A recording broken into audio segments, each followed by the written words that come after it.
Hello, welcome in, welcome in. This the Rich Get Richard.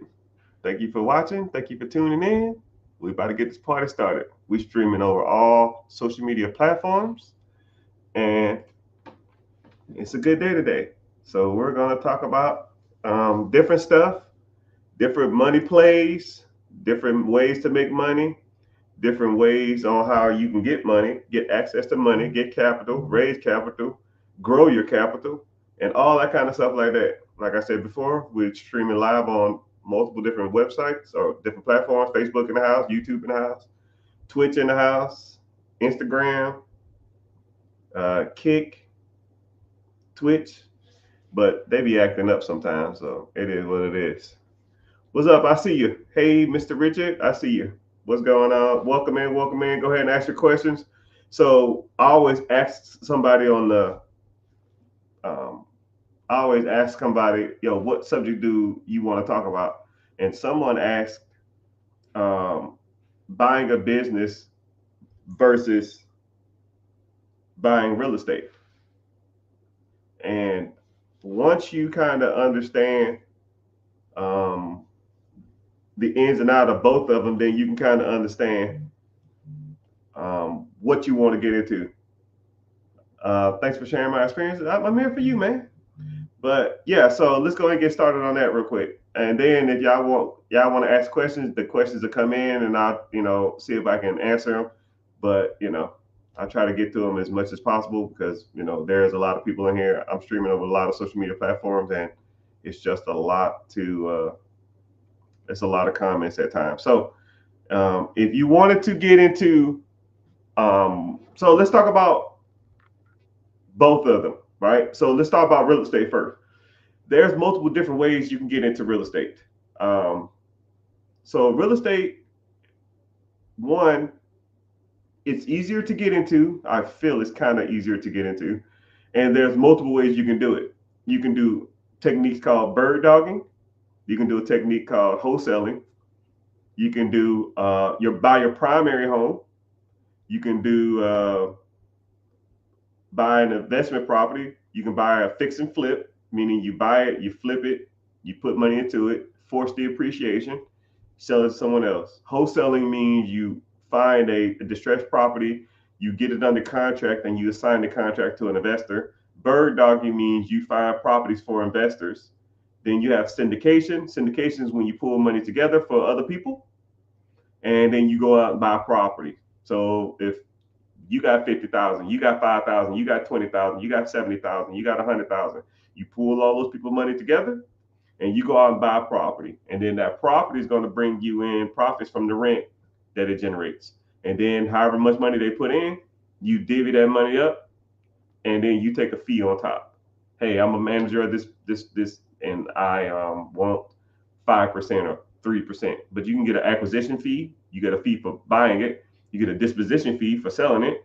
You can put up your own money so you can get a portion of the profits, and then you get a management fee if you want to do it like that. So then you have total. And then you can do bandit signs. You can do uh, estate sales, lease options, um, tax deeds. There's multiple different ways you can get into real estate. So that's why, and I tell people too, if you want to get into real estate, almost just pick your poison, right? Pick something and master it. And once you kind of master that technique in real estate, then you could almost make a lot of money in it, and then you can kind of venture out and do other stuff if you want to do it that way. If you want to be a professional bird dogger, which I know that people out there, that's all they do is go out and find properties for people. If you're an investor and you want to find a property in Detroit, you want to find a property in um, Texas, you want to find a property in Florida, all I do is I go out there and find you properties. And then what I'll do too is, if you want to, you can teach people the ins and out of that area, because you'll be surprised how many people want to invest in certain areas. So, like say for example, I'm not in Arizona, but if you was like a good bird dog guy or a guy that goes out there and find properties for people, I say, hey man, I want to buy some properties out there. Cool. You know the best places to look? No. Okay. Well, I offer. Let's hop on a call. I charge $99. Let's hop on a Zoom. It's like a half an hour. Make some slides on areas that he or she can buy, and charge them $100 just to teach them the ins and out of the area. That costs no money. Make a slideshow. Have a map of the best areas to buy and sell in that area, and you will look up crime rates for them. You will look up addiction rate.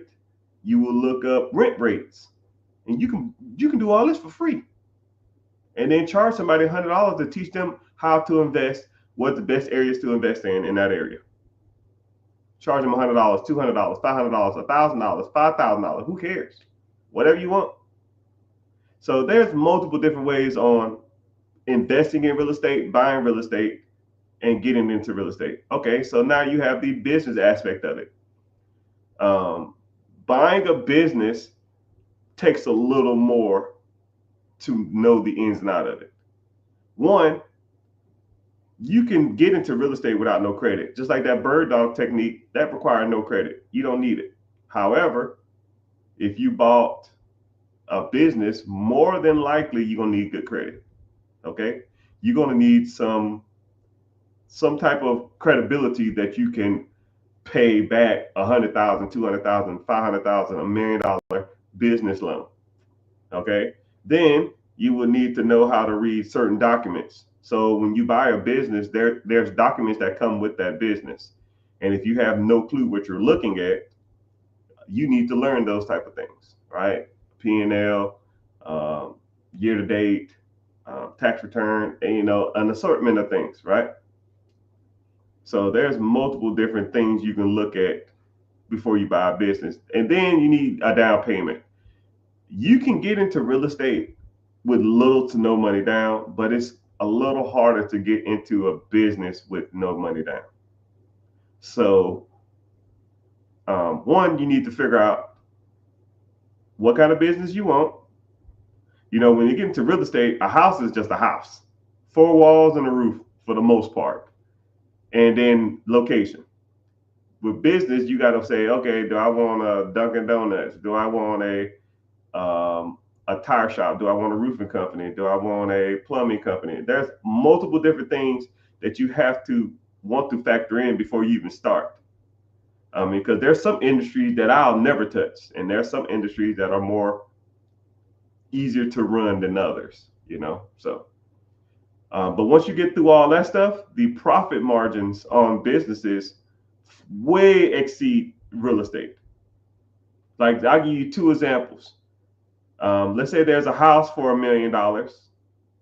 I'll say 500,000. Let's say there's a house for 500,000, and let's say there's a business for 500,000.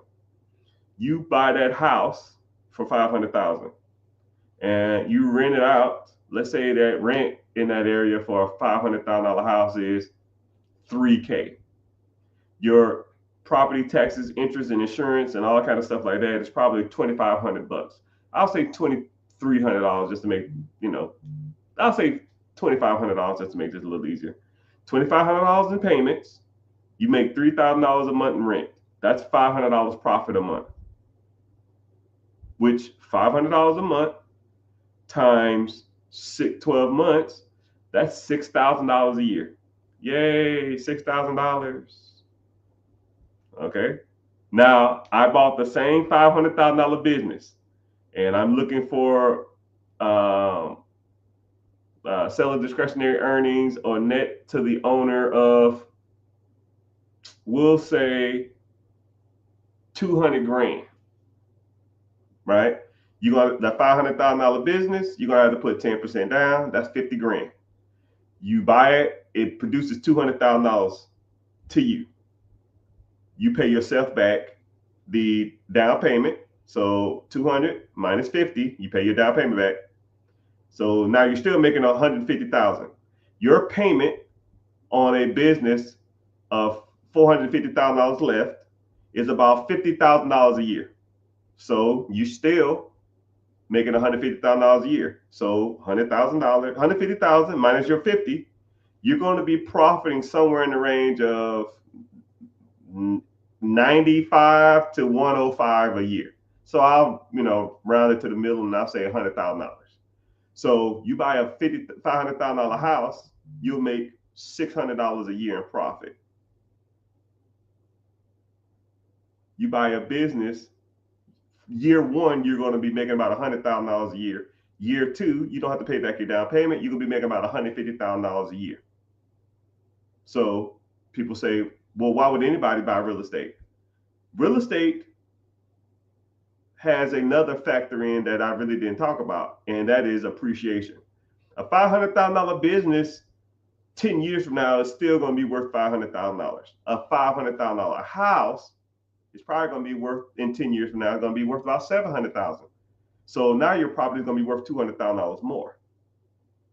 So do you want equity and value and pay down, or do you just want cash flow that pays you, give you a check every month? Some people say, I'll take the $6,000 and I'll get the appreciation and I get the tax benefit. Some people say, I want the cash flow. Give me the $100,000 to $150,000 every year and I can quit my damn job, right? One property, you're not going to quit your job. One business, you don't have to work. So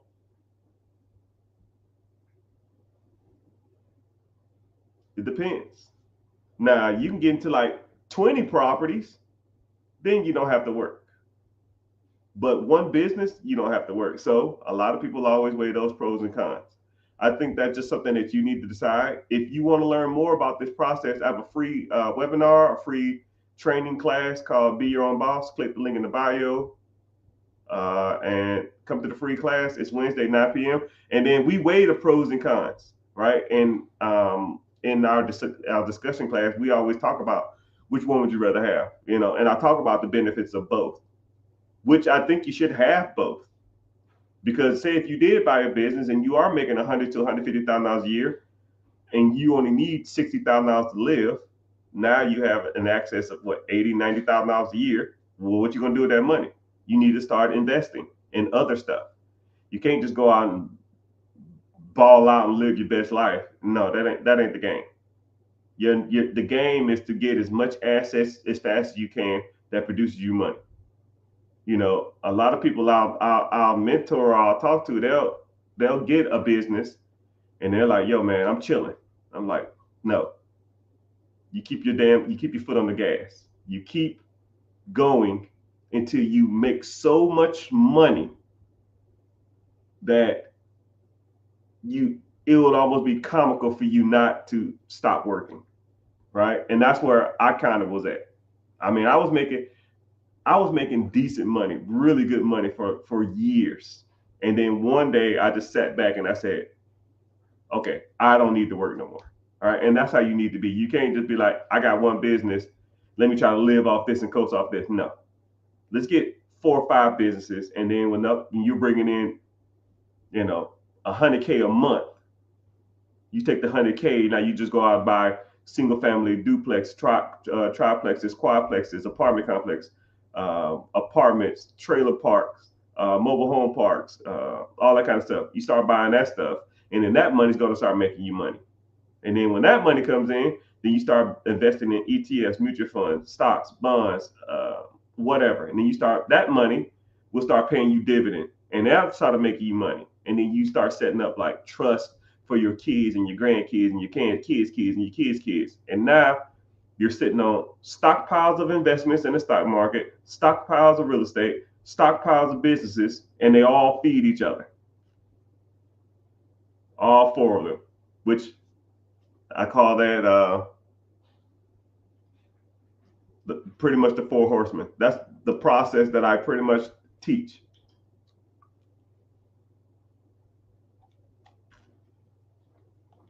That's the process that I pretty much will die on a hill on for the rest of my life. It's pretty much been proven throughout time to work. Someone said, is this your first stream? No, man, thank you for following. I see somebody on Twitch. I always try to stream. I just come on here and talk for, an hour and some change, and then I'll get off. One thing about social media, I don't know if you ever really get into like hardcore streaming. Some streaming platforms don't like you to exceed 2 hours. It's almost like it's not good for the metric. I don't know. So I always try to do at least up to 2 hours. I probably won't do 2 hours today, but yeah. But that's a good question. Welcome in, Twitch. I don't see how people get so many followers on Twitch. I don't know how they do it. I guess they just stay live all day long. I don't know. I don't know how they do it. I got like 6 followers on there. It seems like everybody on there just want to talk about Kai and Speed or whoever the hell is on there. Someone said, "What's some good stocks to invest in?"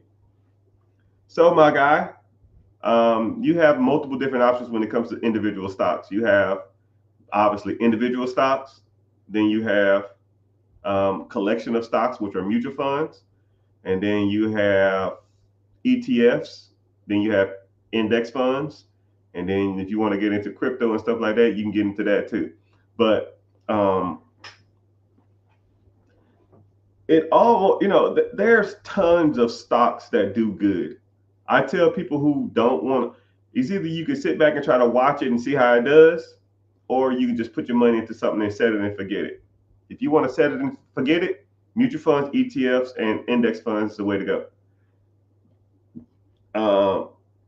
If you do want to watch it, there's just search. I would do the top stocks in the S&P 500. The top, let me see, the top probably 20 stocks.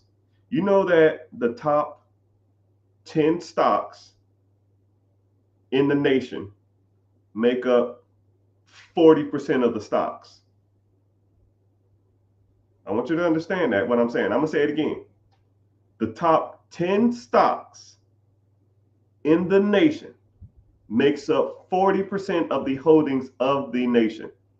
Meaning the big 10 makes up 40% of the stock market. So if 40% of the stock market is 10 stocks, if these multi-millionaires and billionaires keep their money in it, if it's good for them, it's good for you. And a lot of people always say, "Yo, what should I invest in?" No, this ain't what I think. Don't overthink this. Don't make it emotional. Where's the money? Follow the money. If 40% of all the wealth in the stock market is in 10 stocks, put your money there. And since we got a lot of people in here, go ahead and start naming what 10 companies you think they're in. Okay? What are the top 10 stocks bought and sold that makes up 40% of all the stocks in America?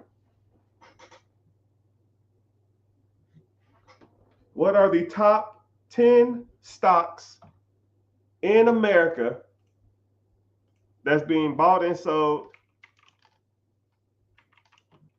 in America today? Crack, crack, crack, crack, oh, da, da, da, da, da, oh. Baby, grind on me. Someone said Apple. Someone said Amazon. Someone said Microsoft. Someone said NVIDIA. Someone said Apple, Google, BlackRock.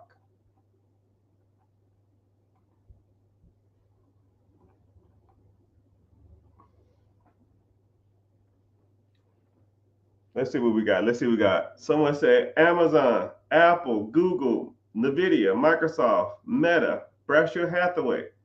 You on the right track, brother. You are on the right track. You probably Googled it, but you are on the right track.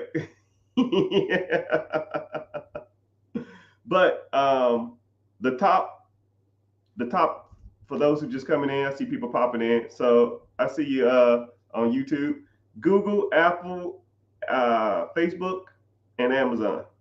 So like I heard Amazon multiple times, I heard Apple multiple times, I heard Facebook multiple times, I heard NVIDIA multiple times, I heard Meta, Berkshire Hathaway multiple times.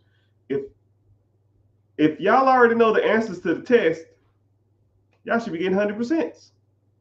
First of all, but I will start naming some of these off. So number 10 is a company called Bradcom. Oh yeah, Bradcom. Bradcom is, off the top of my head, I think it's a pharmaceutical company, but I'll look it up. I think it's a pharmaceutical company or a telecommunication company. I can tell you in 5 seconds. It's an IT company. Cool. IT.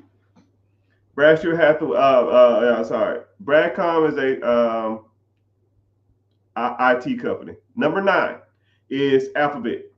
Alphabet C. Alphabet C. So for those who don't know, Alphabet is so big. Alphabet is Google. Alphabet is so big they break it up. So it's not really. So Google is so big they break it up into 3 different companies. You have Alphabet A, you have Alphabet C, B, and then Alphabet C. Meta so big it's broken up to 2 companies too. It's called Meta A and Meta B. Bradshaw Hathaway is so big they broke it up into 2 companies, Bradshaw Hathaway A and Bradshaw Hathaway B. And I'll break that down for you for those who don't know. So Google is so big they break it up into 3 different companies, and they call it Alphabet. Alphabet A, B, and C. Alphabet A is search engine optimization. So that means that when you go and search up restaurant near me, or Chinese place near me, or clothing store near me, when a company is at the top of the list, because when you go Google something or search something, the first 5 companies are the only ones you're going to even pay attention to. Like if I Google Chinese restaurant near me, it's pretty much the first 3 to 5 that I see. Okay? And the same thing can be said with anything else that you Google. So to be on the top 3 or the top 5, people pay to be there. People pay a lot of money to be there. So for you to rank on Google, you generally have to pay the price. That is considered income for Google. That whole model, Google search optimization, is its own company. Okay? So when you search something on Google, it's its own company. That's how much money that shit makes. And it makes a lot. So that is Alphabet A. Alphabet B, it's research and development. It doesn't even take a profit. It doesn't even make money. They take money from A and C to fund B. Alphabet C is ad spend. So YouTube, it's its own thing. So when people run ads on YouTube or people watch YouTube and they pay, all these big YouTubers all this money, that it's its own company. That is Alphabet or Google C. So when we're talking about the top 10 companies in the world, Alphabet or Google is on there twice. It ranks 6th, 1, 8, 2, 3, 4, 5. It's ranked 6th and 9th. Because if Google was one company, it would blow all that shit out of the water. That lets you know how big Google is. So when people tell me, yo man, what should you invest in? If a company is so big that it's 6th and 9th on the biggest companies on the world, and they had to break it up because it was so big and making so much money, then you might want to look at it, right? And Google ain't going nowhere. YouTube and Baby Shark ain't going nowhere. Googling something, it's almost an adjective. It is an adjective. it's damn near a verb. Google it. Google me. That's how big it is. It ain't going nowhere. No time soon, at least. So what I want you to understand when I say this is Google is 9th. Next is Bradshaw Hathaway. B. Remember, A and B. A, research and development. B is the everything that they do, insurance and all that kind of stuff. They do insurance and train. They have a train company and stuff like that too, but I'm not gonna get into it. Number 7, Tesla. Number 7 on the biggest companies in the world. Tesla, this is how big Tesla is. Tesla wasn't even on the top 500 list about 5 years ago. Now it's 7. It's crazy how that works. Now it's 7. All right. Next one is number 6, Google or Alphabet A. Right. We already talked about that. I kind of broke that down. Facebook or Meta is 5.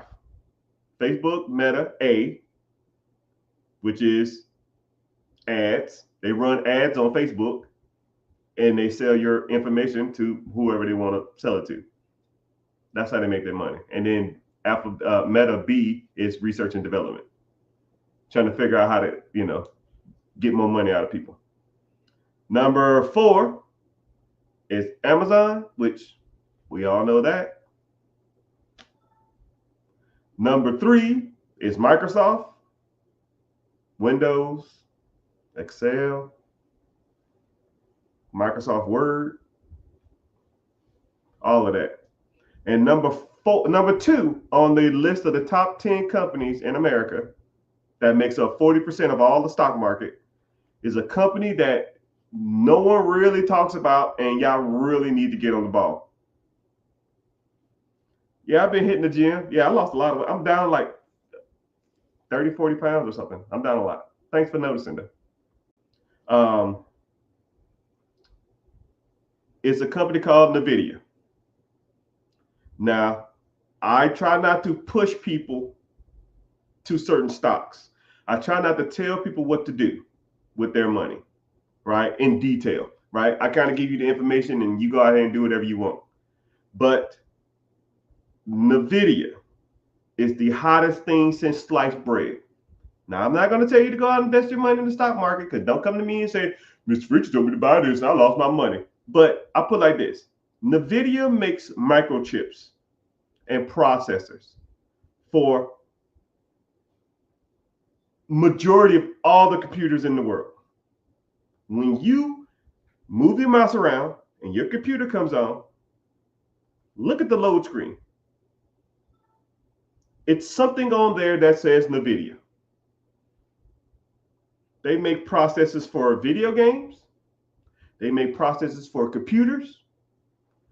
They run the world Fortnite, Minecraft, Roblox, Grand Theft Auto. Now think about this. The processors that they use in these open world games, it's run through NVIDIA. Someone said 70% of all employees of NVIDIA who started out with them originally are multimillionaires. This stuff is not going anywhere. You've never even heard of this company. And it's number 2 on the list of biggest companies in America. Number 2, never even heard of it. It's everywhere. It's in your cell phone. It's in your computer, right? Like Apple sells the phones. Dell sells the computers. The computer chips that goes in all of that stuff is ran by this company. It's NVIDIA. Just throwing it out there. I'm not saying, I'll put it like this. If I teleported myself 50 years in the future and the Terminator was running around shooting people with lasers, and I smashed his head open with a brick, and I pulled the microchip out of his head, I would bet my last dollar it said NVIDIA on it. That's where I think, that's how big that company is going to be. Okay? If you go to the future 50 years from now and you see a robot and you smash his head open, it was talking to you. Hello, sir. Facial recognition. How you doing, Mr. John? Hope your day is well. Smash his head open. Look at the microchip in his head. $5 to say NVIDIA. My last dollar to say NVIDIA on it. I'm not going to put that much emphasis on it. I'm just letting you know that that company is huge. and you might want to get some skin in the game. I can't tell you to, you might want to. And the last but not least is, you named it, Mr. $2 trillion valuation, and it is Apple. My Apple stock that I bought in 2015 is up 6,000%. I want you to think about what I'm just saying, man. I bought Apple stock about 11 years ago. I'm up 6,000%. And the only reason I bought it is because I was watching TV and they did an experiment. What they did is they put cell phone users in a room. They put a Samsung, what all the different phones that was out there, and they put them in a room. And then they came and brought 3 different users of Apple,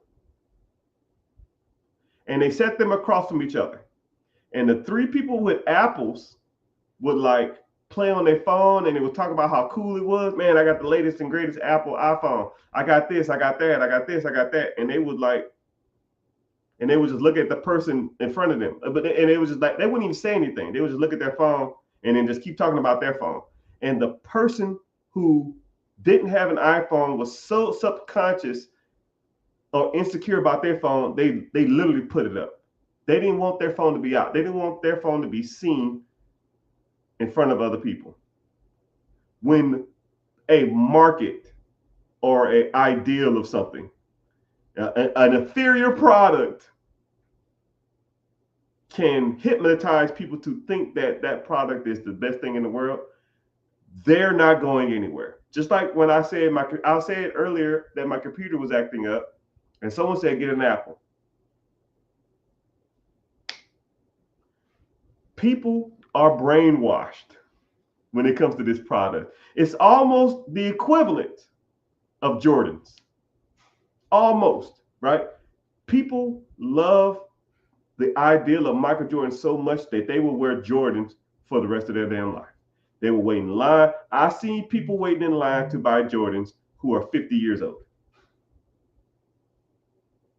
You are a grown adult waiting in line to buy a pair of shoes for a person who does not give a shit about you, supporting them, and you will never meet them. But the idea behind the latest, the greatest, the first ones to have something, it's a metric that you cannot judge. And if people are willing to do that, people are willing to wait on the street for days to get a product, I'm with it. You know, you own the phone, I own the stock. You own the shoe, I own the stock. You own the car, Tesla, I own the stock. And you think that you are cooler for owning the product. I think I'm cooler for owning the stock. And I'm not trying to belittle you, and I'm not trying to make fun of you, and I'm not trying to, hate. It's just the reality of the situation. 5 years from now, them Jordans ain't gonna be worth crap. 5 years from now, your Tesla is gonna be depreciated. 5 years from now, you probably won't even have that same iPhone. 5 years from now, my Tesla stock then doubled, my Apple stock then doubled, and my Nike stock then doubled. Now, who winning now? Now you just gotta go back and buy more product. You gotta go back out there and buy a new Tesla. You gotta go back out there and buy a new phone. You gotta go back out there and buy some new Jordans. And you know what I do? Makes me more money. And then I'll buy me a new house. Thanks. It's your money. Shit. But it is what it is. So, wow, there's a lot of people on here. So, let's get to some preguntas, questions. Rapid fire, man. Just shoot the questions away. I see you Instagram. I see you Facebook. I see you YouTube. I see you TikTok. So whatever questions y'all got, let's get to them. Someone said assets of liabilities. Always. Always. Like I try not to buy depreciating assets. I try not to, but you know, I'm almost to the point where I've done so well in my life that I can almost start to like do things that I've always ostracized for years. Right? I hated car payments. I hate cars in general. You really don't need them, right? I mean, you need them, but you don't need to be like the latest and greatest. I need a 2025, 26, 27. Get you a little 10-year-old indestructible box made in Japan, and that thing will get you everywhere for the rest of your life.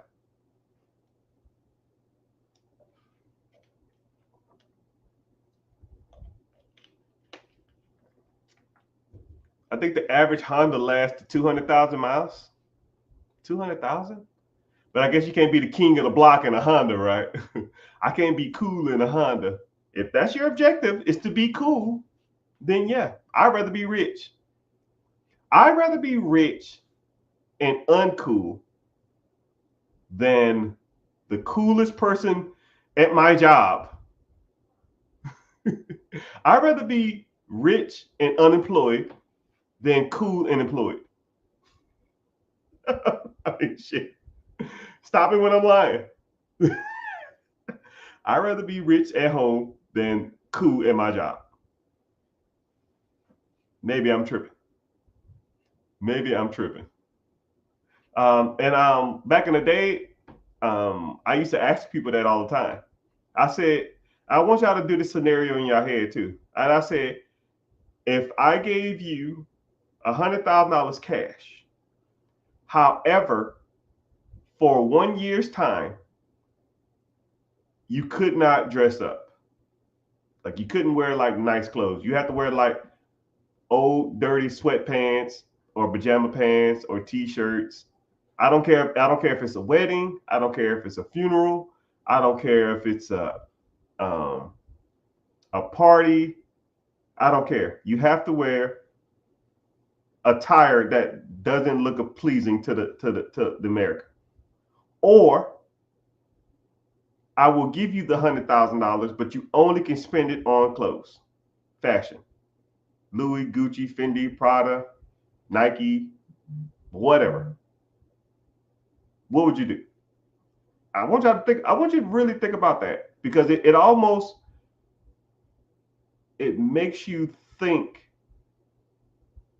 of what's really valuable to you. Do you want to look like you have it, or do you just want to have it? You know, and over that year's time, a lot of people say, oh, that's easy, I can do that, that ain't hard, I can do that. But could you really? Could you wear busted up dirty jeans for a year? I mean, as long as your body's clean. Could you not wear a newer shirt?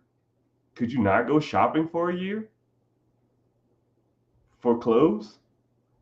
Could you not wear the latest and greatest in shoes? You know, it's once you understand that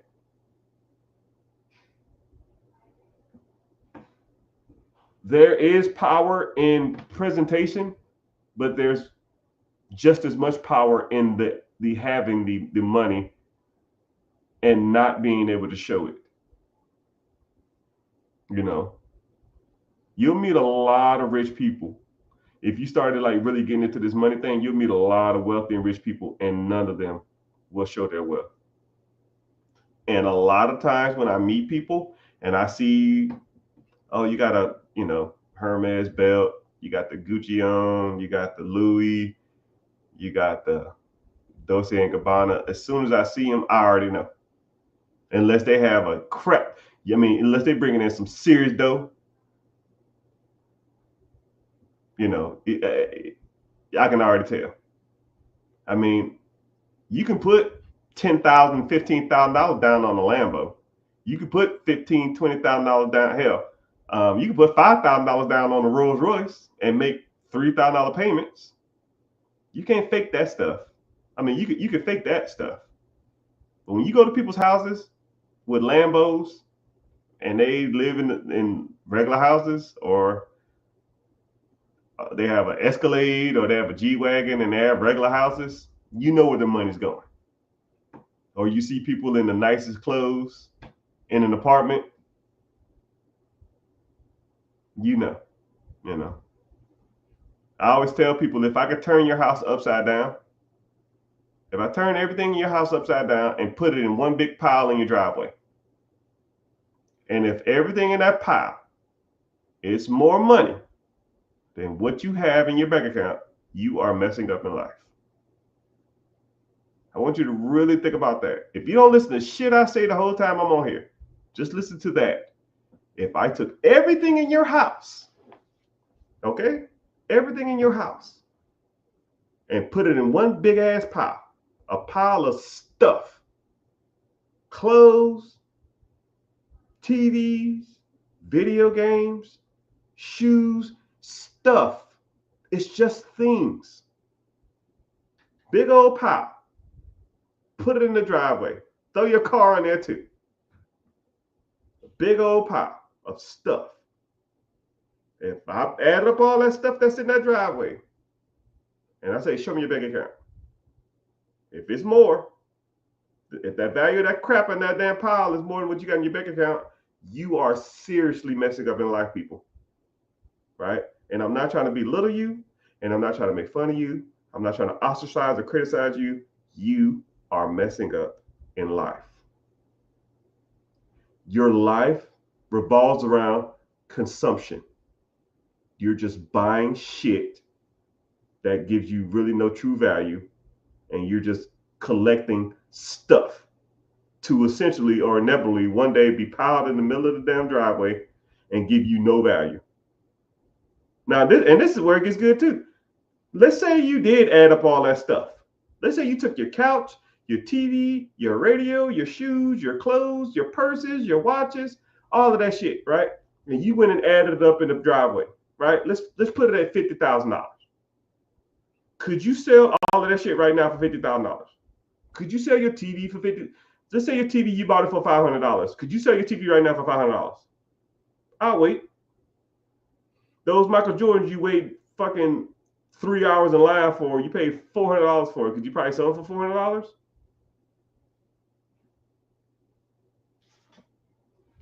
That Gucci belt, that Louis Vuitton shirt, that Prada bag, you paid $2,000 for it. Could you sell it right now for $2,000? You don't have to answer.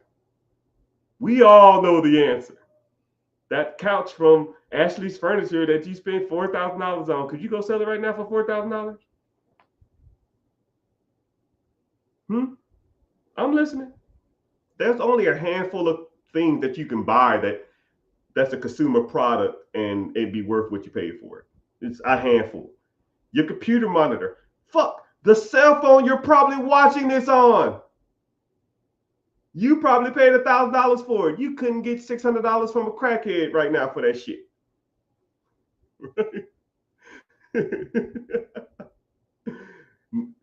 Watches is one of them, right? A good watch you can always sell for about what you paid for it, right? But that's probably it. And some collectibles, right? Like say if you into like baseball cards or comic books, maybe some of that stuff you might break even. You might even lose a little bit, but for the most part, the majority of stuff. I want you to think about that every time you go and slide that fucking credit card or slide that debit card. Man, in 3 months, will I still want this shit?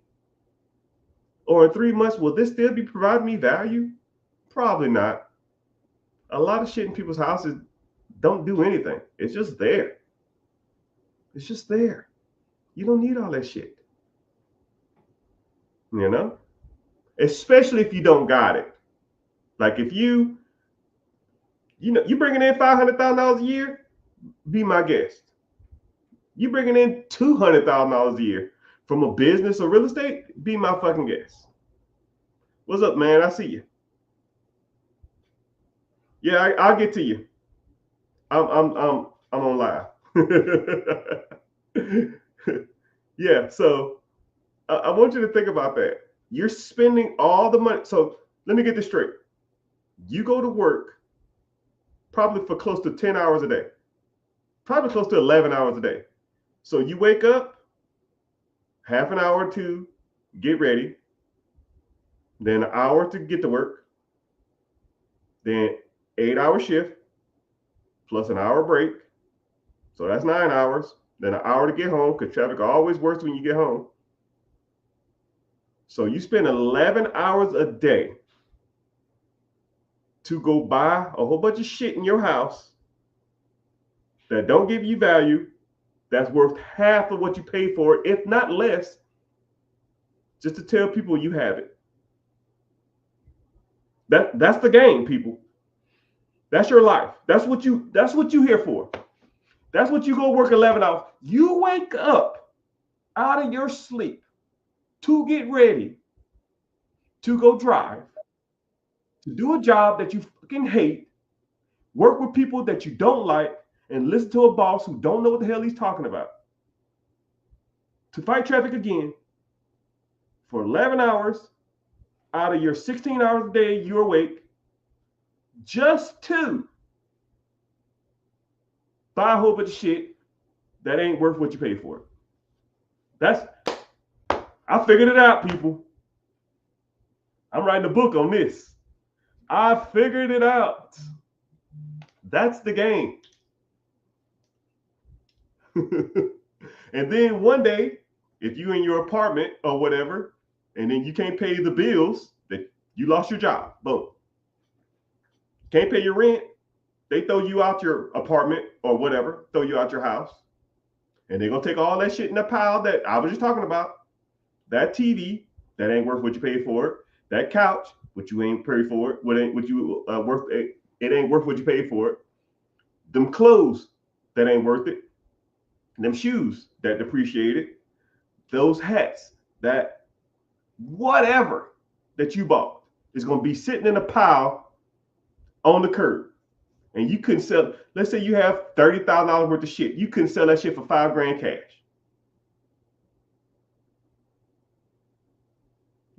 I could come to your house right now. Let's say you say, yo, man, how much would you sell everything in your house for?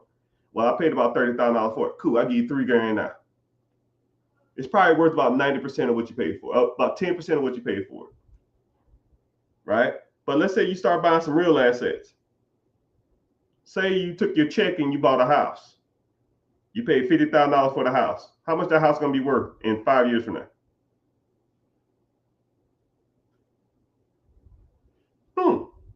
You bought a business. You bought a business for $100,000. Let's say in 5 years it's doing the same numbers it's still doing. How much that business worth now?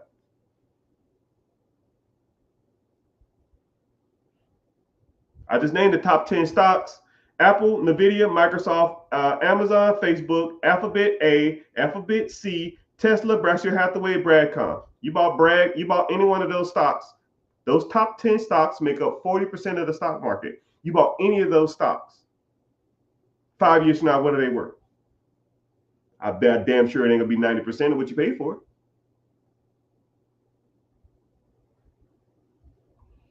You got the game wrong, people. Y'all are hustling backwards. You don't work 11 hours of your fucking life a day to buy a whole bunch of shit that ain't worth shit. You go work 11 hours a day to buy shit that makes you money so you don't have to fucking work that job. Time is the game, not your TV, not Monday Night Football, not my Amazon packages, not my couch, not my bed, not this watch, not this hat, not this chair, not this table behind me. This ain't the fucking game. The game is to buy shit that makes you money with the money you went out to work for. You go out, you spend money that you earned from a job and buy shit that makes you money while you're sleeping. And today, you might make $5, $3. Tomorrow, $6. Day after that, $7. But you keep it up,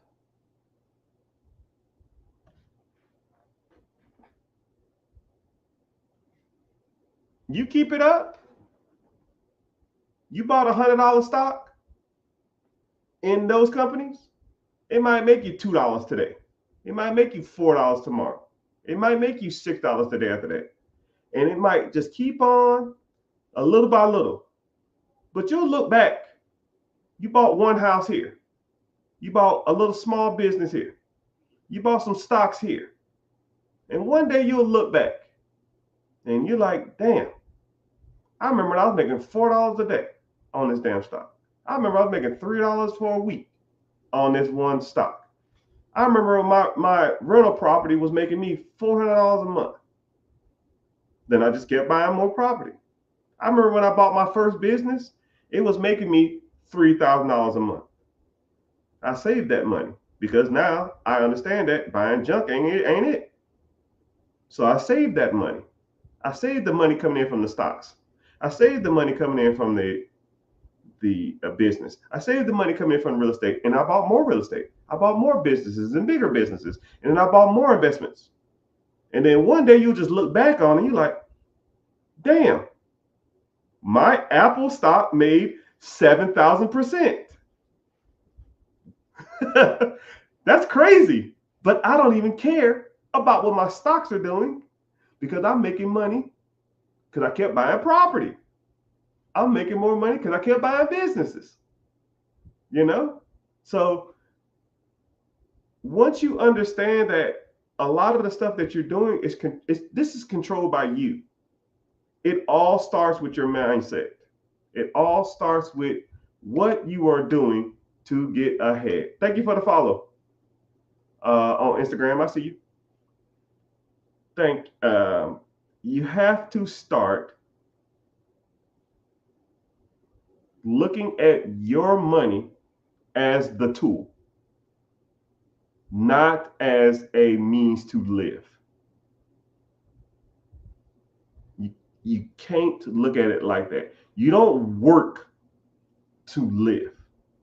You work to produce you income to buy your time back, because time is the game. And I tell you what, if you can do this for the 5 hours that you're awake outside of work, if you can start side hustles, you can start investing here and there, start getting into real estate, start getting into business ownerships. If you can do that in the 5 hours a day and you start making good money, once you do it enough to make enough money than your job, we can kick the job goodbye. And now, instead of 5 hours a day, now I got 16 hours. Now, if you was making enough money to quit your job on 5 hours a day, imagine what you can do with your whole day. Your whole day is devoted to making money now. All right, and everybody who know me, I was in the United States military for 22 years, damn near. I was sleeping probably 3 or 4 hours a night. I got up at 4 in the morning. I would go and drive an hour to get to work, do my 9 hours, sometimes 12 hours. I'll drive an hour back home. And then as soon as I got in the door, from 4 to like 1 in the morning, I'm working on buying real estate. I'm working on buying businesses. I'm working on learning more about investments, what some good stocks to buy in. I'm doing my side hustles. I'm going out here and flipping TVs, couch flipping, whatever I needed to do to make extra money. Because when that money came in, I didn't go out and buy grills. I didn't go out there and buy necklaces. I didn't buy Hellcats. I just took that money and I went and put it in more money. And then one day I just sat back and I said, well, shit, I'll make more money doing this side hustle stuff and businesses and real estate than I do at my military job.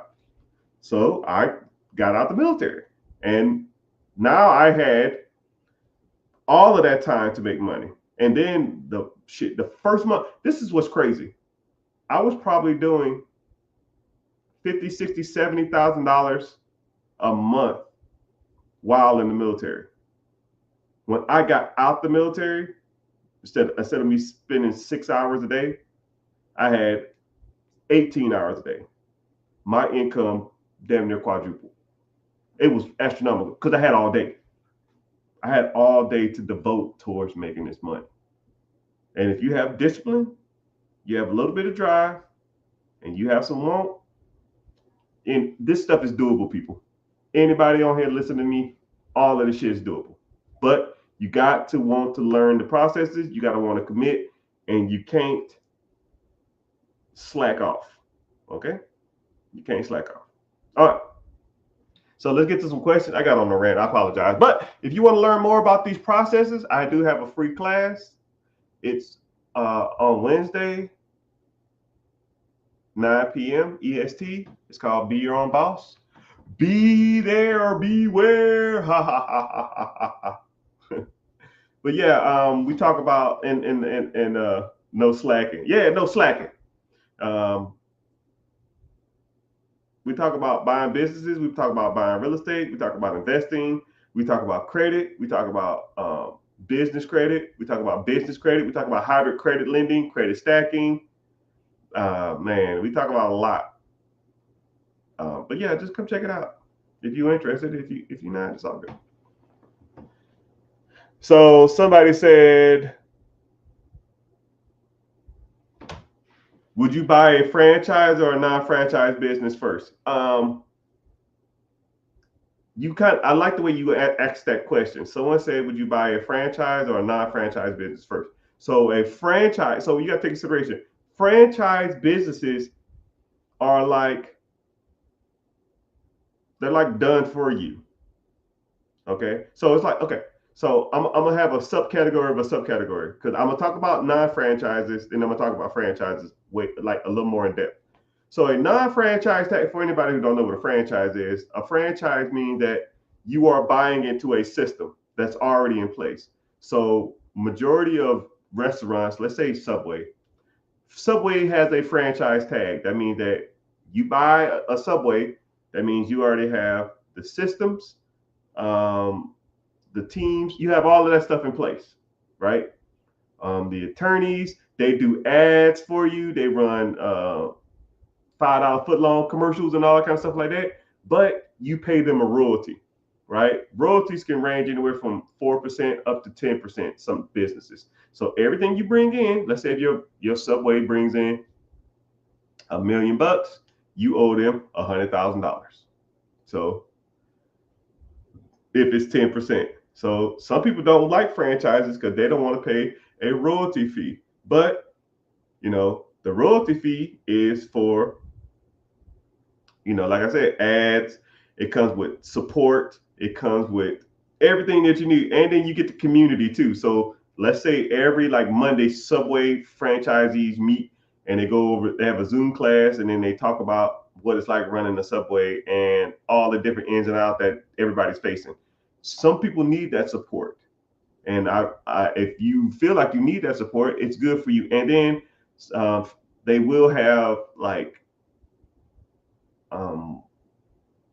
parties and stuff like that every quarter and stuff like that. So they'll have a get together. Oh, there's a get together every quarter in Phoenix, and then we're gonna go to Las Vegas. Then we're going to go to Orlando. Then we're gonna go to New York, and then you can meet a whole bunch of different franchise owners. You can meet the CEO. You can meet the vice president.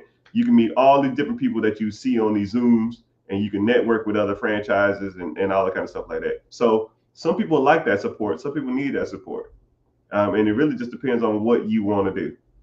Some people don't want to pay the $100,000 or 10% or 5% or 4%, whatever it is, royalty fee. But with that royalty fee comes a lot of support. It should come with a lot of support. If you have a franchise, some franchises don't give you shit. And I'm not an advocate of those. I would look into, if you wanted to get into franchises, one, I would not buy. I would not build a franchise. Like, hey, you pay your franchise fee of 10 grand entry, and then here's a loan. You go out there and build you a restaurant, and then you start collecting money. Fuck that. No, I'm not trying to do a build out. That shit takes like a year, year and a half. You can spend $300 to $400,000, $500,000 on that. But if I was to do a franchise, I would do something that already exists. It already has a store. It already has a location. I'm just converting.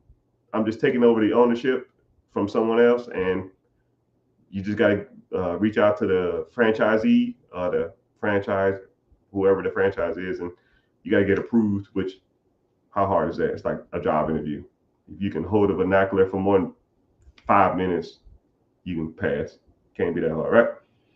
All right.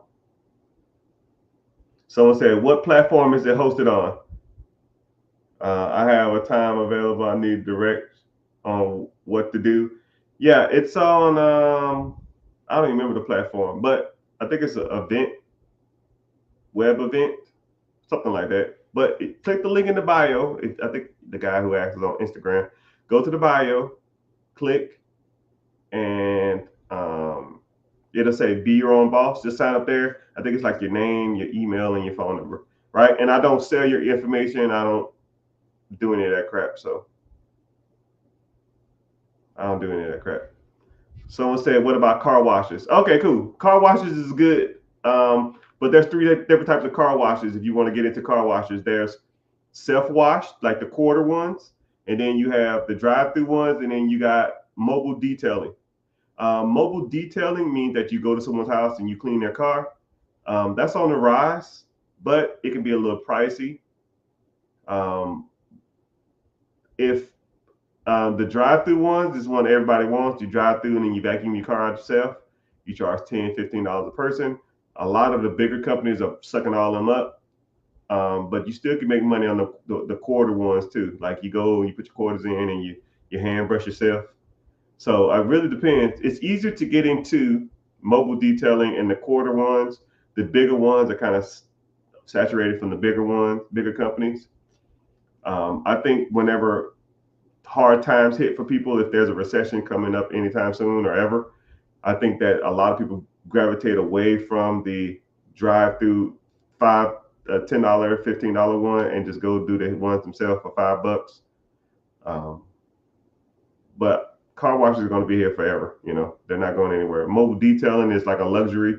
So if there's a recession or people not spending as much money, the mobile detail will probably drop down significantly. But people who can afford mobile detail don't really care about a recession. So it just depends. Good question though on the car wash. So you almost got to pick whichever one you want. If you want to get into the ones that you drive through, and those are expensive, but you still can find some. There's some mom and pop ones still along. Where can I find funding for small businesses with no capital? Well, congratulations, sir. Welcome in. That's my specialty. So a small business with no capital, you need a no doc loan. So that's one of my specialties. That's what my funding company does. So if you want to learn more about the process, like I said before, click the link above or click the link in the bio. Just go to my homepage, click the link. It'll say "Be Your Own Boss." Sign up there, and I'll break down that process of how to do that. But you need to have proper structure to do that. And a lot of people will go to the banks and they'll ask for, I need a small business loan. Just like he or she just asked, they said, I need a small business loan. Small business loans require you to be in business 2 years, and you need the proper documents, and you need the proper income to get a business loan. But you can do what's called a no doc loan. No doc loans, you can get business funding or business lines of credit and business credit cards. And a lot of times, the way I try to teach people is you can do what's called a 0% interest. You can do no payment for you can do 0% interest for like 2 years or something like that. And now it reduces the amount of interest you have to pay. And then you can take your business from a small business to a medium-sized business or a large business, which I don't like the term small business, right? You're never small, right? You just need more customers, right? But yeah, you just need more money coming in. But yeah, so come to the free class and Yeah, we can help you get loans. I help people all the time. I just helped a guy raise $80,000 like a month ago. 80 grand, one bank. We went to one bank. They gave him $80,000. No docs. No money out of pocket. We told him do this, do this, do this, do this. 1 week later, he had 80K. Now that 80K can, what could you do with an extra $80,000, right? A lot. So I want you to let you know that there are people out here that's doing this type of stuff. And for those who don't, who need some proof in the pudding, right? Lines of credit, people. Lines of credit. Stacks of them. I always show people this book, and they're like, yo, they got books for credit cards? Yeah. You'd be surprised how many people have credit. And this is not even what's in my wallet, nor what's in my safe. My safe has the Saturnian Black Platinum, which is unlimited spending. I have no budget on it. They literally say, it was crazy when they said, yo, you qualify for a Saturnian Black. And I was like, okay. It's like, yo, that's a big deal. And I'm like, okay, yeah, sure. All right. And then they like, yeah, when you gonna be home? I was like, I don't know. Why? And it's like, yeah, we got to bring the card to you. I was like, you got to bring the card to me. They're like, yes. Okay, I'll be here. And they said, we have availability the next day at like 2 p.m. I should have recorded it.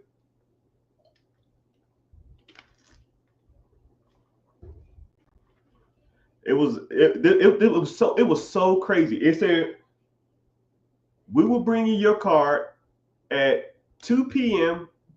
tomorrow. And I said, okay, that's fine. I got an email. They said, confirm that you're going to be home at 2 p.m. Sure. So I confirmed I was going to be here. Somebody showed up at my door. It was like 2:01. It was a guy. He was in a regular car. It's almost like he had a somebody like paid him to do it. I don't know how that shit works. So he brought me the box. I had to sign for it. And then, or he told me to put it on the ground. He had to take a picture of it, and then I signed for it, and then I went into the house. Before I opened the box, so this had to be like 2:05, 2:06. I got an email stating, "Did you receive the box yet?" And I was like, "Wow, this is nuts. Did I receive the box yet?" Yes. Cool. Log on to this website. So I logged on to American Express, and they said, we need to verify that you received the card. I need all these different numbers. And then I opened up the box and I gave them the numbers, and I said, okay, cool, congratulations. And then they gave me like this spiel. They told me if I spent $100,000, I had to give them a 24-hour notification. If I spent over $500,000, I had to give them a 3-day notification. So if I wanted to buy a helicopter or some shit, I don't fucking know. I had to give them 3 days notification to verify that I am purchasing it. And then I had to go through like this verification process. It's nuts. You never heard of it? Yeah, that's for the ballers. So I took that card and I put it in my safe. But you probably couldn't use it if you wanted it. It was crazy. I've never even seen that before. I've only used it once just to make sure it worked. And I put it in the safe. That's almost too much power. So I can see how people will say, I put a yacht or a Lamborghini or a house on a credit card, because that's how they do it. You get a shit ton of points, I guess. But it's all good. But thank y'all for being here. I appreciate y'all. Let's see if we got some more questions. Y'all got some good questions today. Someone said, what app do you use to buy stock? What is the best app to buy stocks with? The best app to buy stocks with is almost asking what's the best. I missed your question. I didn't see it. I'll go back and check though. Ask it again. It didn't come through, sir or ma'am, on Instagram. Ask again. But what is the best stock? What is the best app? That's like asking somebody, what's the better app? What's better? Nintendo Switch, a PlayStation 5 or a PlayStation 6 or whatever the hell they got out now, or Xbox. I mean, it really depends on the user. I like to invest dummy friendly or non-user friendly. So when I invest, I want to like set it and forget it. So if the platform or whoever you want to go through offers um, automatic allocation or automatic investing, I'm with it, right? Dollar cost average. I want to be able to go in there and say, hey, I want to buy $50, $100, $200, $500 of Apple. I want to do it every month. I want to do it on the second, and I want to reinvest my dividend or reinvest my interest or reinvest. Set it, boom, go, right? But there's multiple different platforms. There's tons of different platforms. You probably, there's tons of them. So the means of getting to what you want is irrelevant. Just do it. Almost like Nike, right? It's almost like, I don't care how you get to work. I don't care if you drive a Lambo or you take a bike or you walk. Just get to work. Right? A lot of people get caught up with the medium between their goals, right? The metric in which you use to get to your goal is irrelevant. Just get to your goals,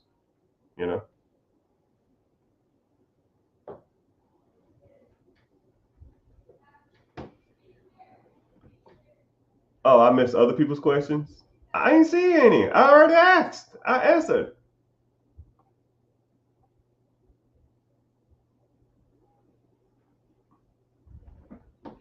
I just want to rock you all night long. Is the class on TikTok? No. Click the link in the bio. If you're on TikTok, click the link or click my profile. Go to my profile homepage, click the link, and then join. It's called Be Your Own Boss. And then click there and then go from there.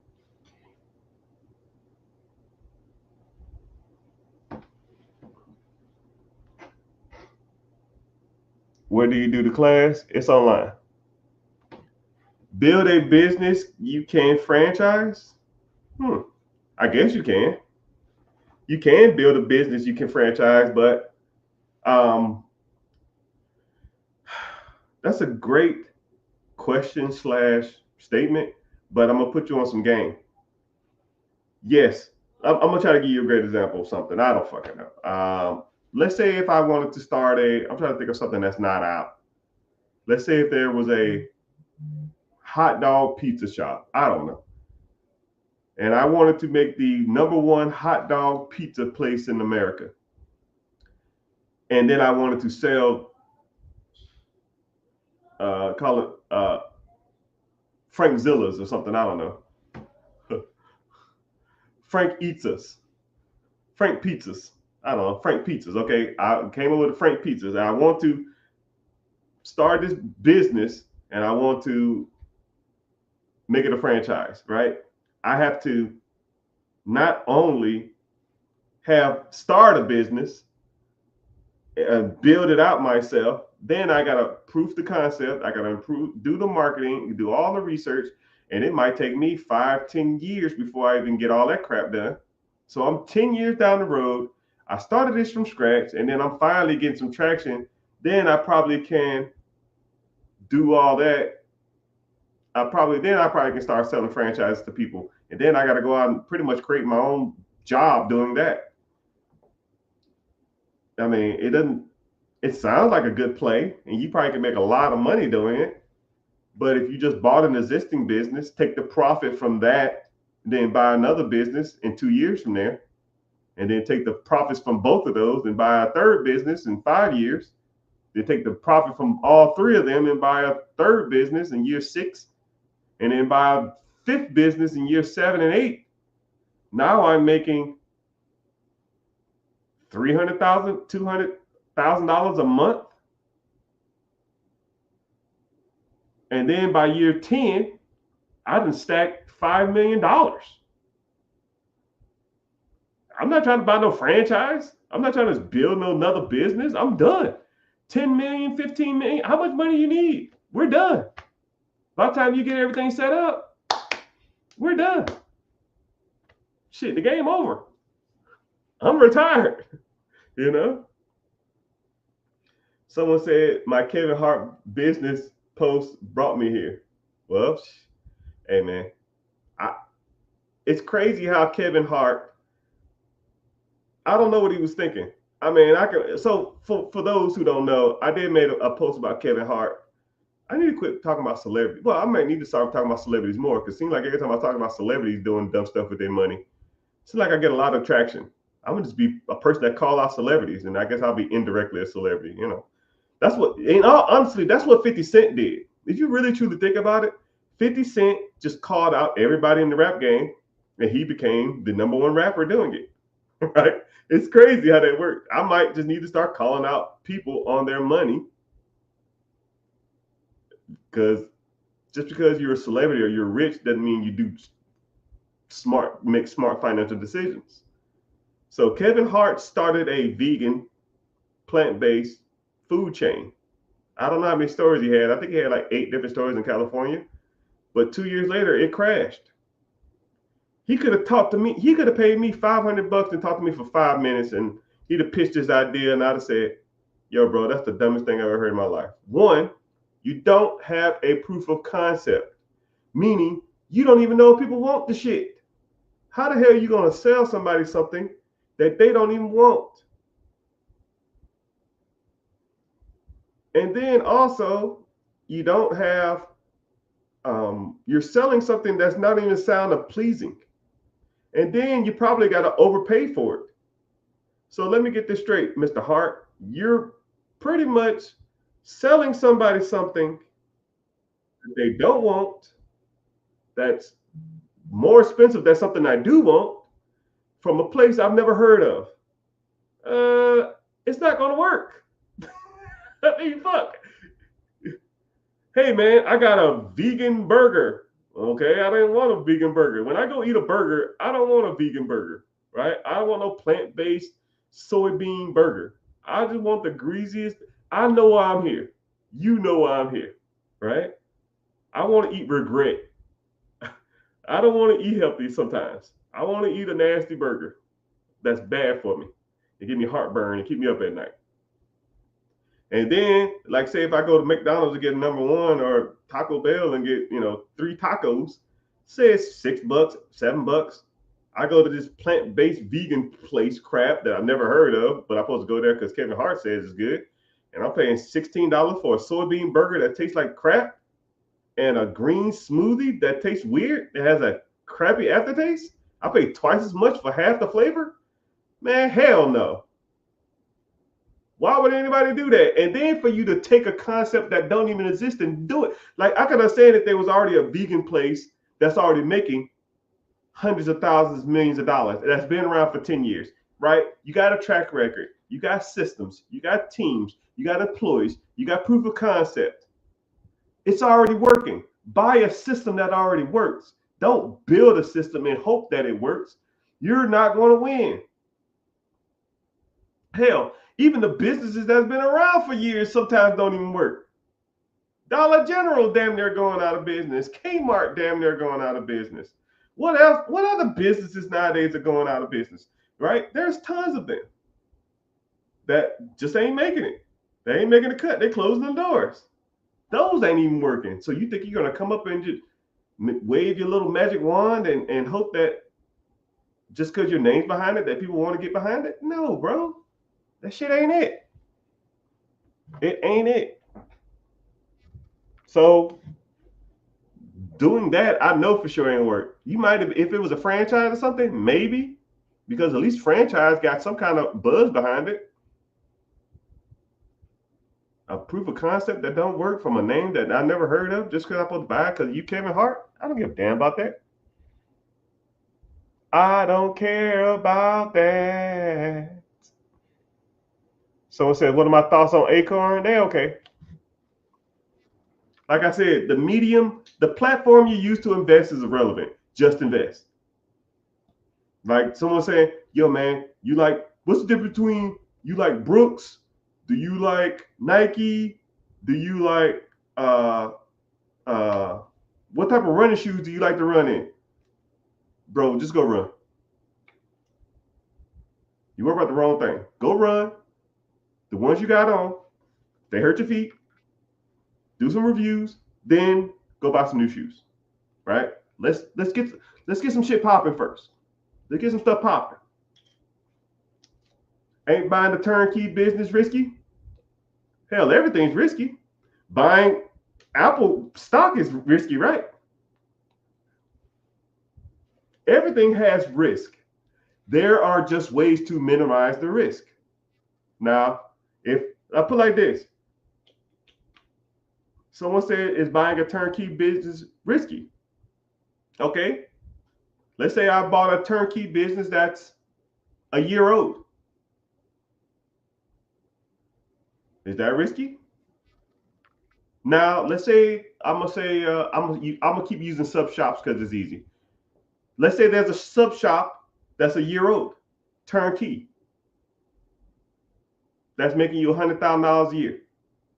Now, there's another sub shop 5 miles up the street, and it's 30 years old. That's doing $100,000. Which one you think is less risky? They both got risk. Which one is less risky? The one that's 30 years old or the one that's a year old? Come on, people. Use your head for more than a hat rack. So, things like that help you minimize risk. Okay? Of course it's 30. It was rhetorical too. You didn't have to answer. I know the answer. So, 30 years of a business that's been around is less riskier than the one that has been open for a year. They're both risky. Which one is less riskier though? All investments has risk. Your job, kind of my job, is to teach you how to minimize the risk, how to buy assets where you don't lose a lot, or hell, don't lose at all. We all take L's though. Anybody that's been in this money game for a decent amount of time, all take L's. We all take losses. Hell, I just got one of my apartment units, somebody didn't call in a leak, and it leaked behind the shower enclosure, and it corroded and fell down. It is $3,500 fixed. We all take L's. Did I want to pay $3,500 to fix the flooring of an apartment complex, of a unit? No. It's just part of the game. We all take L's. How to minimize those risks is what I and you should learn, or what I teach. What's crazy about that is I must be a decent coach, or I must be a good mentor, because you just learned that getting an aged turnkey business is less riskier than getting one that's not aged. Hell, I can teach you 15 different lessons right now about what makes a business risky and what makes it not a risky business. I'll give you another one real quick. Let's say there's two businesses. Yeah, you know what? I'm not going to do that.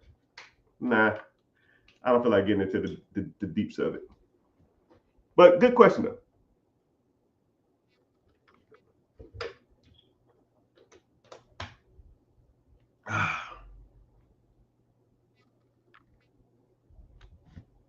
Someone says, how do you prioritize investments and business opportunities? Do you have equal importance. One is comfortability. Okay. One, always look at your comfort level. Should I think that you should buy a $5 million business as your first investment ever before you own stocks, bonds, mutual funds, ETFs, or even own your own home or own investment properties? Probably not. But start whatever you feel comfortable with. If you feel comfortable doing $50 a month in an ETF or a mutual fund or stocks or bonds or 401k or IRA or TSP, roll it. And then learn to get faith in investing.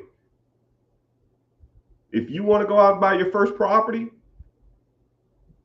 as an investment property and you still renting, roll it. If that's what you want to start with, whatever you feel comfortable with. You know, I can't tell you what to feel comfortable with, but I will tell you, me personally, I look at risk, income, and the potential of whatever I'm investing in as my metric. That's what I do. So, for example, let's say if, and I also look at upside too.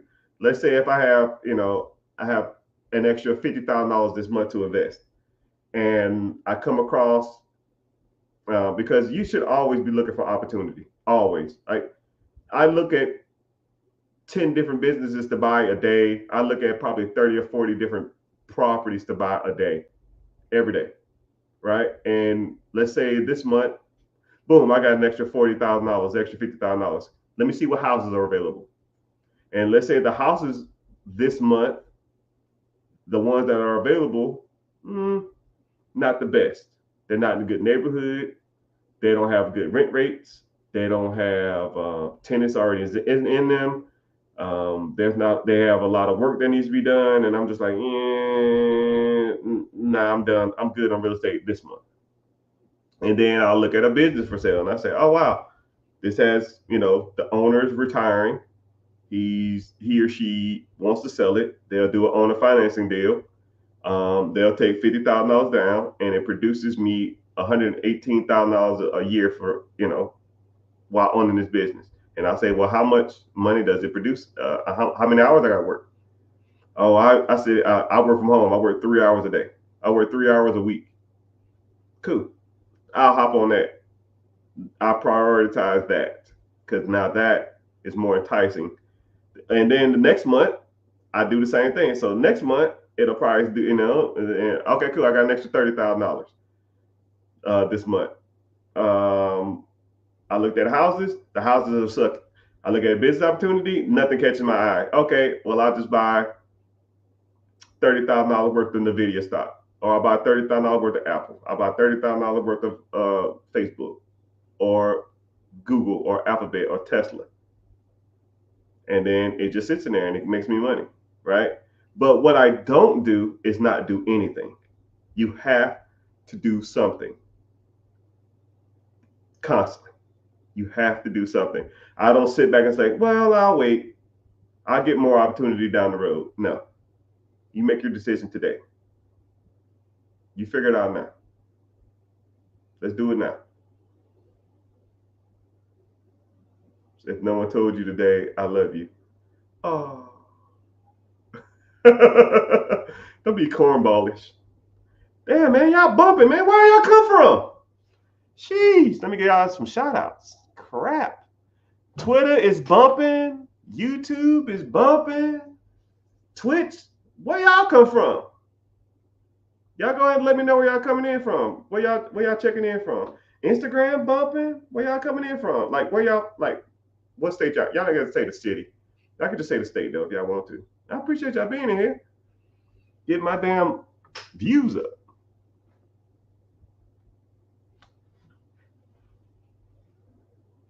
Someone say, how do you have time to run so many different businesses if you also running education business? When I can. Dallas in the house, I see you. solar roof cleaner. I don't know what that is. Appreciate it though. Philly in the house. Philly is a good place for real estate and businesses. I think lived in, if I had, if I had to move anywhere to start investing, if someone said, "Hey, Mr. Rich, I'm gonna start you from scratch, $0, and you can move. I'll move you anywhere in the world, but you got to make it work in like 6 months." I personally think Philadelphia would be. It would be on the short list. Philadelphia, you can work miracles. The housing is cheap. A lot of mom and pop businesses, a lot of tight knit community. I hate the weather, but you can get access to capital. You're close to multiple major cities, multiple major states, and even if you want to do, even if you didn't want to do business in Pittsburgh, Pennsylvania, you can go to New Jersey, you can go to New York, you go to Virginia. I mean, you got opportunities all around you, man. Philly's a sleeper, man. Right? It's a sleeper. The cost of living is kind of cheap. Housing, you can get a house for 60, 70 grand. That's damn near turnkey. Philly, Pittsburgh would be on the short list too. I would literally go to Pittsburgh and have probably 50 properties in 6 months. Easily. No money. Zero in my pocket. Give me a $500 gift card and a pickup truck, and I will have 100 properties in Pittsburgh in 6 months. Easily. Pennsylvania is a sleeper. That's just my personal opinion. Illinois in the house. Illinois is good too. Some parts of Chicago, some parts of North Illinois. That Naperville area is kind of rough, but it's kind of expensive out there. But you can find some good deals in Philadelphia and Illinois too. Texas is good. One thing about Texas I like is Texas is a owner. It's a owner finance first friendly state, meaning that in Texas, if you have a homestead in Texas and you live in Texas, you can owner finance negotiate with properties on market. It's one of the only states you can do that with. So if you're looking on the MLS and you see a property, you can write a contract to the owner through a real estate agent for owner financing in Texas. Meaning you can make thousands of offers in Texas for owner financing. Let's say if I went out and I go to Zillow and I put in properties under 150,000, and I say, hey, every property for $150,000. I email the agent. I say, yo, I want to put $10,000 down, and I pay you $700 a month until this property's paid off. Let's say if you send out that email 500 times, someone will write you back. That's how I would start my real estate journey in Texas. Business game out there is bumping too. And you can get real estate out there cheap. Cheap. Right? Especially the house you live in. You can get a damn near a mansion in Texas for fucking $600,000. $700,000 in Florida ain't gonna get you a damn trailer home, man. But hey, what do I know?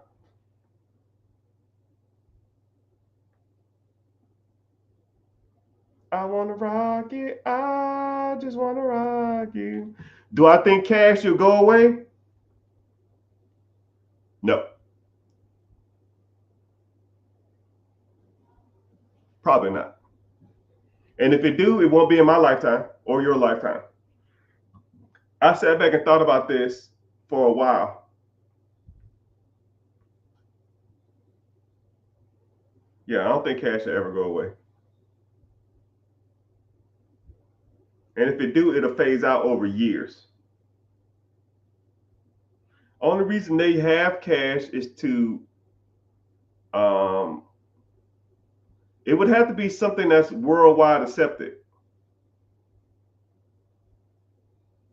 So that's one thing about it. One thing about the system, that there's no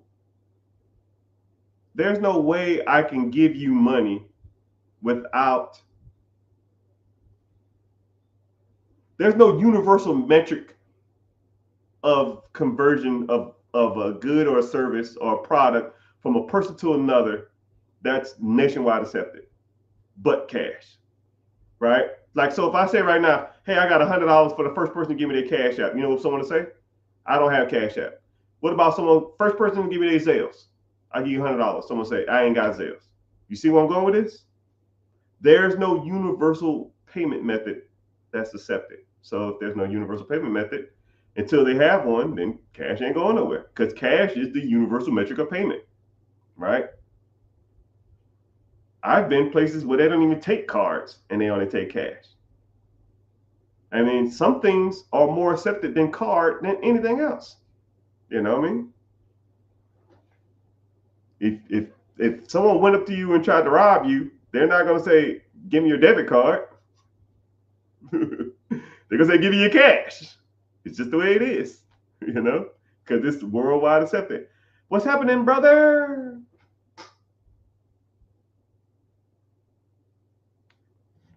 I came to the realization that I want to adopt this man. uh, you can adopt me. I'm expensive though. I like to eat out. I'm bougie. But most businesses for sale are failing. You have to rebuild them anyways. Most businesses are failing. Man, you don't get out of here with that crap. There are mom and pop businesses that's been around for 20, 30, 40 years. You ever been into a place and it's like an old person working there? They got a cash register that be like, chugoo, chugoo, chugoo, chugoo, chugoo. They don't have a website. They don't have no POS system, point of sale system. You don't find them on Google. It's all word of mouth. You telling me those places are failing? They've been in business for 40 years, 30 years, 20 years. Those places aren't going nowhere. Hell, if anything, you can make them better. You don't have to rebuild. You can just build on them. You can add modern cash register system. You can add debit cards systems, a point of sale system. You can add them to Google to make them recognizable on Google. You can add websites. You can take online orders. That's not a rebuild. That's a value add, my brother. That's a value add, my brother. Would Chick-fil-A be a good franchise to own? Well, first of all, you don't own shit. You're just a glorified manager of Chick-fil-A. So this is what they do. Chick-fil-A you put down $5,000, and then they'll interview you, and then you got to meet their Christian values and shit like that. And what they'll do is they'll go to like Wyoming or something like that, and they'll build a Chick-fil-A, and they'll say, okay, we have 20 Chick-fil-A's available this year. Everybody in this room, all 20 of y'all qualify. You can be the manager of our store, right? And we do what's called a profit share. Whatever the store brings in, you get a cut. So, like, say if the store brings in $1 million, you get 20% of sales or some shit like that. So you make $200,000.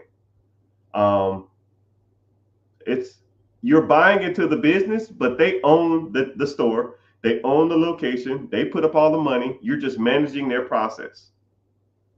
And then if you was to pass away or to die, you can't give that shit to your kids. It goes and they sell it to someone else. They give it to someone else to manage. And then what's crazy about that too is that you can't own anything else while doing it. So let's say you're bringing in $200,000, $300,000 a year, and you want to go out and open up another restaurant, or you want to go out and start a roofing company, you want to go out there and buy a franchise lawn care business, wrong. Not under Chick-fil-A's umbrella. Your whole livelihood revolves around Chick-fil-A. If you want to do something outside of Chick-fil-A, you go do it by yourself. They're going to fire your ass, and they'll bring someone else into the system. But some people will be content making $100,000, $200,000, $300,000 a year, and be a slave to that system. You're in there working open to close every day, 6 days a week. But that ain't the game, people. Remember, the game is time. You want to buy your time back. If you're making $300,000 a year, but you're working 16 hours of shifts, what's the point? I would rather make $100,000 owning my own business that I work 3 hours a week than making $300,000 working 16-hour days. Right, people? Time is the game. Understand that, and that should be your goal. And Chick-fil-A, you don't own shit. You're a slave to that business. You can't do shit else, and you're just making a wage. You're just a glorified supervisor. So, to Chick-fil-A, no, thank you. What could I do if I had $100 to start the day making money? $100. Free cycling. Free cycling is free, people. Free cycling. I would start free cycling. Free cycling is go to Facebook Marketplace, search a square radius in your area of 20 miles. Search the word free. Anything that you feel like you could sell to somebody else, go get it. Go pick it up. Go clean it up. Take better pictures. Put it right back on Facebook for $100 plus a $50 fee to deliver. Now, a lot of people are like, man, that shit don't work. Bullshit. I did an experiment with my community. I made $800 in 2 days. $800 2 days. I got a 75-inch 3D TV, a washer and dryer. What else did I get? Not a treadmill, and it was one other thing. I don't remember. Washer and dryer, I got for free. I sold that for $200 plus $50 shipping. I sold the TV for $300. Actually, I put $400 on there. We agreed on, I did $400 plus $50 delivery. They agreed on $300 plus delivery. But $300 free dollars for a TV that I possessed for a day that I got for somebody for free? Come on, dog. I don't remember the other the treadmill. I think I got like $100 plus $20 delivery or something. I don't remember. I made about $800 in 3 days. I started it on a Friday. I was done by Sunday afternoon.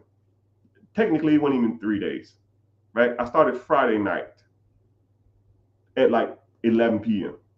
Sunday, I had $800 in my pocket, and I went out to dinner with the fam and spent $800 on the meal, just to prove a point, to show you that this can be done. You know? Someone said, what are your thoughts? What do you think about gas stations? All right. Somebody in the chat, I see you. Yeah, gas stations. If you really pay attention to gas stations, the majority of gas stations that make money are by the highways. If you look at a gas station that's not near a highway, if it's 2 miles from within a highway, they generally don't do good, because the majority of people pay at the pumps now. So you go get your gas at the pumps and then you leave. All right. The markup on gas is like 5 cents. So let's think about it. Say your car fills up 30 gallons or 20 gallons. You get a 5-cent profit for every gallon of gas you sell. That's $1 of profit. You know how many gallons of gas you have to sell to make profit, the margins are made on gas in the concessions or inside. Why you think a Slurpee is 99 cents? Because it's a 3-cent cup and 8 cents of product. They probably pay 11 cents for that.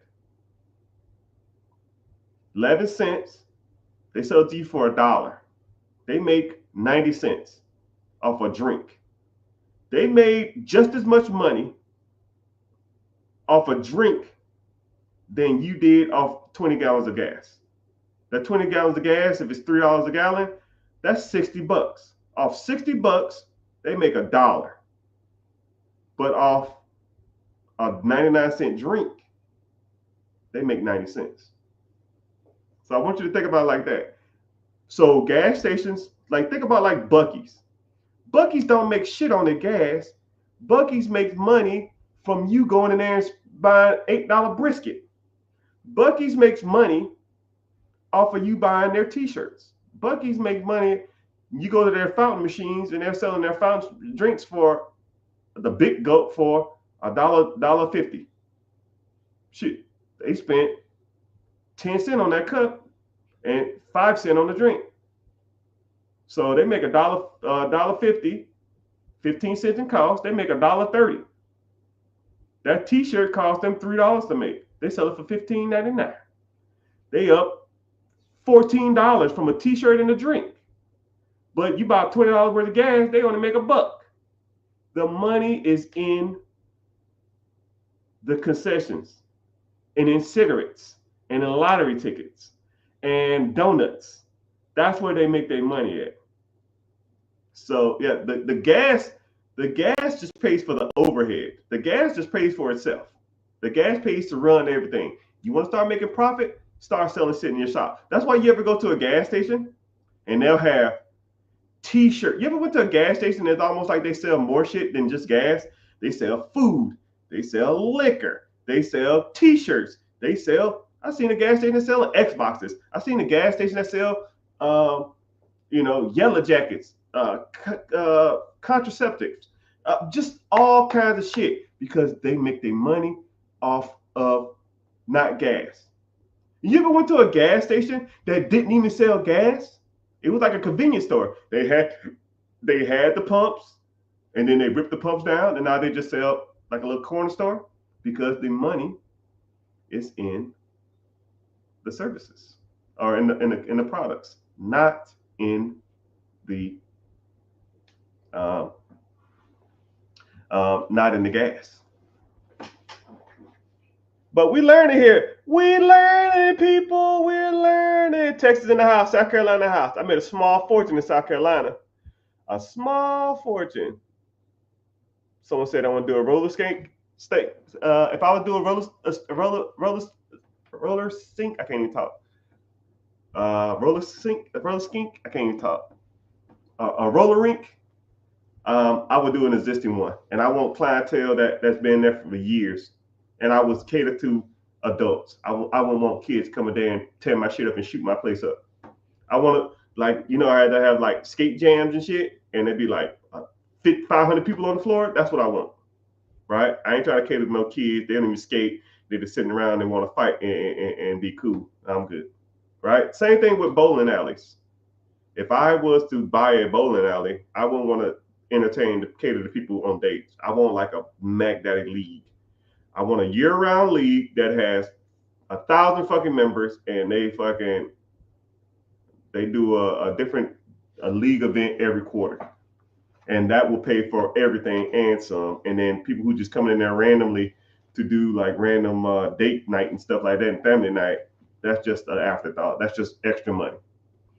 That's what I would do. Or I would do something like a main event or like a Dave and Buster's that's like bowling alley on top of arcade, on top of food, and that type of shit like that. That's how I would do it if I was to do some of that type of stuff. But I'm spitting facts. But you know what else I'm spitting? I'm spitting to be out of here, right? But I'm glad a lot of people are here. Damn it, we're bumping. God dang. Appreciate y'all everywhere. YouTube, Facebook, Instagram. Someone said laundromats. Could I do that? Sir, I can do that with any business. laundromats, car washes, roofing companies. I can do it. That's what I do. That's why we're here to learn. I can break down any business that you want me to, and I give you my opinion on it, right? But my opinion ain't everything. But a lot of people like insight on this type of stuff. If you like insight, if you like this type of stuff, if you want to learn more about this, you want to learn more about investing, you want to learn more about credit, building credit, business funding, you want to learn more about buying businesses, FTT businesses, franchises, you want to learn more about investing, stock market, mutual fund, ETFs, 401k, IRAs. Whoa! Thank you. If you want to learn that type of stuff, come to the free webinar. It is Wednesday, 9 p.m. EST. And learn more about all these processes. Go to the link, sign up, and I'll come on there and then we can talk about all this different stuff. You want to learn more about these processes? I'm being there and we can break some of this stuff down. Looking forward to seeing you there. And if I don't, just at least make sure you're following on the platform that you're on. And at least follow me on YouTube. That's the only platform that pays me to be here. So I really appreciate for those who checking me out on YouTube. But someone said, what can I do with 10 grand? Man, that's easy stuff. Light work. But come to the free class. Link in the bio. Sign up. I'll see y'all there. Zane.